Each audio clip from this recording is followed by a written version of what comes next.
Meu Deus, eu preciso abordar uma via aérea e o paciente está com colar cervical. É realmente, Samantha, uma via aérea difícil? Tira ou não tira esse colar? Esse é o tema do nosso vídeo de hoje. Mas antes, solta a vinheta.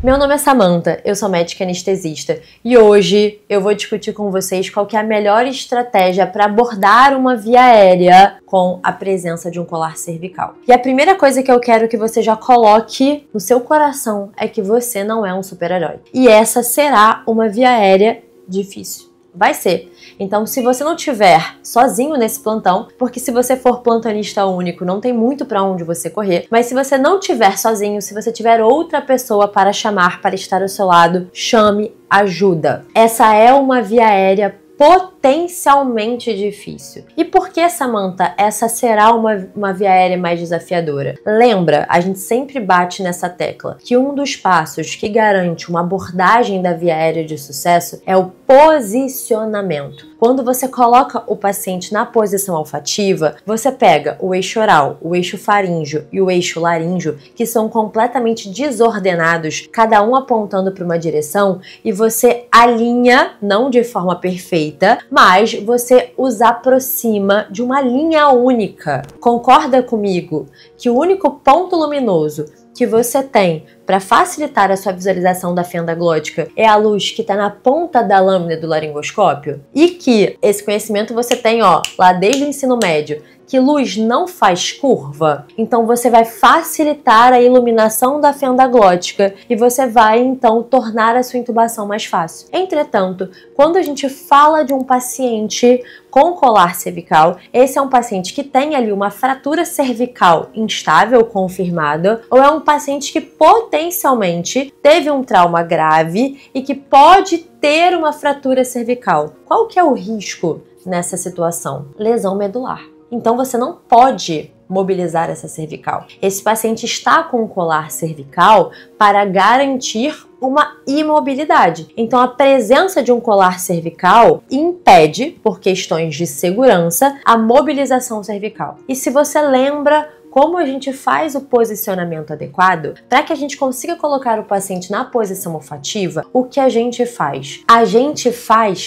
flexão da coluna cervical e extensão atlanto-occipital. Ou seja, a gente mobiliza a coluna cervical. E a gente não pode mobilizar nessa situação, onde você tem uma fratura confirmada ou risco de lesões que gerem chance de lesão medular, visto que a consequência ela é dramática. Então, se você não posiciona adequadamente esse paciente, você vai ter menor iluminação da fenda glótica e você não vai ter alinhamento dos três eixos da via aérea. E isso faz com que essa fenda glótica fique mais escondida embaixo da epiglote. Não por, de fato, ela se mobilizar, mas sim porque seu ângulo de visualização e a sua luminosidade fica prejudicada por conta da ausência do posicionamento. Então você já vai partir do pressuposto de que você está diante de uma via aérea desafiadora. Então você vai chamar ajuda. Então, Samantha, poxa, eu já entendi que eu estou diante de uma via aérea mais difícil. Eu já entendi que eu não posso posicionar e eu já entendi que essa fenda glótica ela vai ficar escondida atrás da epiglote. Eu posso ter uma visão parcial da fenda glótica ou eu só posso ver a epiglote caída por conta da ausência do posicionamento. Mas eu posso ou não posso, por exemplo, tirar o colar cervical? Você não pode tirar o colar cervical. O que você pode fazer? Você pode abrir essa porção anterior, mas você vai manter essa estabilização posterior. E por que eu vou abrir o colar cervical? Não sei se você consegue observar, mas esse apoio submandibular impede a abertura da boca. E para que eu consiga inserir o laringoscópio na cavidade oral, eu preciso de uma abertura bucal mínima. E essa conformação do colar cervical com esse apoio submandibular impede isso. Ah, Samantha, mas o fato de eu abrir o colar cervical, eu já entendi que eu não vou tirar, mas o fato de eu abrir o colar cervical não vai deixar essa coluna cervical mais instável? Vai. É por isso que essa outra pessoa que você chamou, se puder ser um médico para te ajudar na laringoscopia, se você tiver dificuldade, ótimo. Se não, você vai pedir ajuda de uma outra pessoa para manter a estabilização lateral da coluna cervical. Então, ela vai fazer essa estabilização bimanual para aumentar a estabilidade que você diminuiu quando você abriu o colar cervical. Então, sim, você não tira o colar cervical, você mantém o seu apoio posterior, você pode abri-lo, entretanto, a partir do momento que você abre esse colar cervical, você vai precisar de uma segunda pessoa para gerar a estabilização lateral bimanual dessa coluna cervical e aumentar a sua chance de não mobilizar nada. A nossa tolerância é mobilidade zero dessa coluna cervical. O que mais pode te ajudar?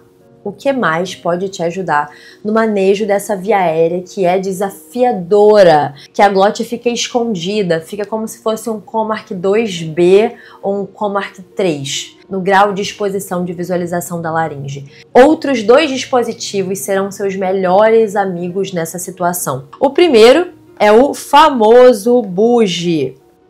Bom, a gente sempre fala do bugie.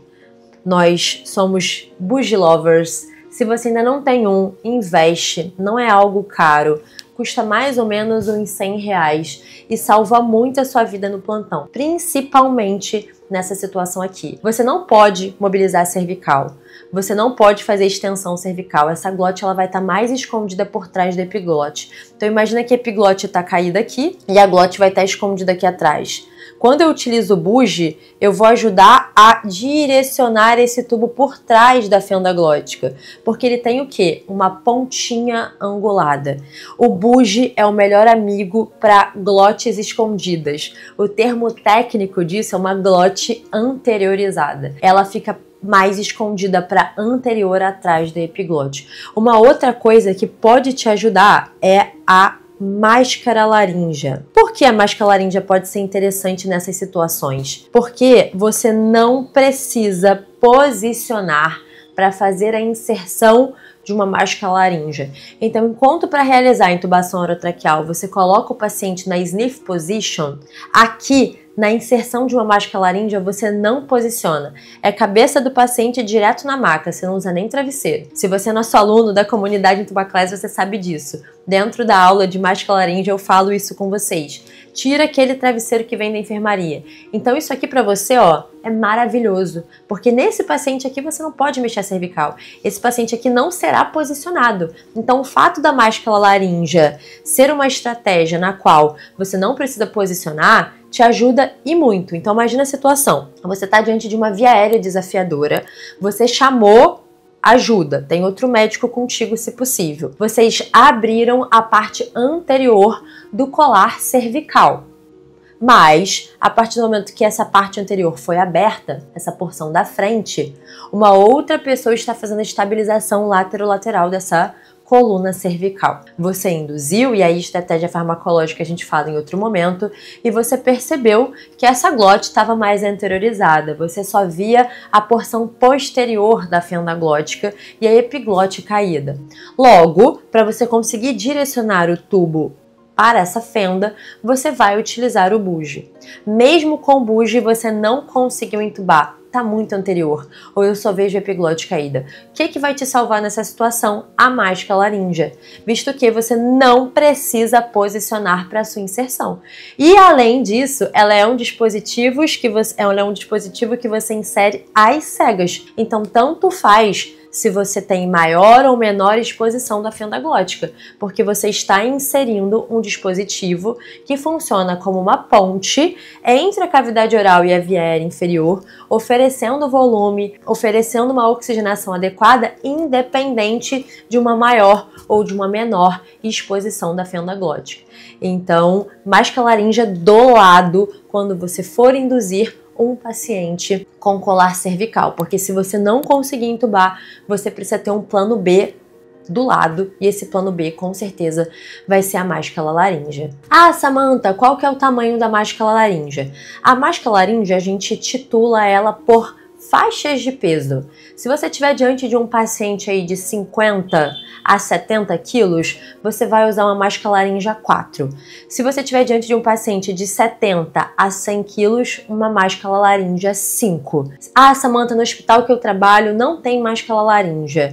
Eu vou precisar comprar. Sim, compre um bugie e compre uma máscara laríngea. E a minha dica para você é, se você só puder comprar uma, compre uma máscara laríngea 4. Isso porque você consegue deixá-la sobredistendida e ali compensar o fato dela ser um pouquinho menor para aquela via aérea de um paciente maior. E por quanto tempo eu posso deixar essa máscara laríngea? Lembra, a máscara laríngea ela não é uma via aérea definitiva. Você não tem um cuff insuflado dentro da traqueia. Então você vai poder deixá-la como uma estratégia de ponte enquanto você se organiza para a via aérea definitiva. Ou você vai chamar alguém com maior expertise para abordar essa via aérea, ou você vai pedir ajuda se tiver disponível no seu hospital de um broncofibroscópio. Então, nessa situação, você pode deixar a máscara laríngea como estratégia de ponte ali de 2 a 4 horas. Tem literatura dizendo que a máscara laríngea é segura até no máximo 8 horas, mas o clássico de 2 a 4 horas. Eu espero que agora você não tenha mais medo de manejar uma via aérea com a presença de um colar cervical.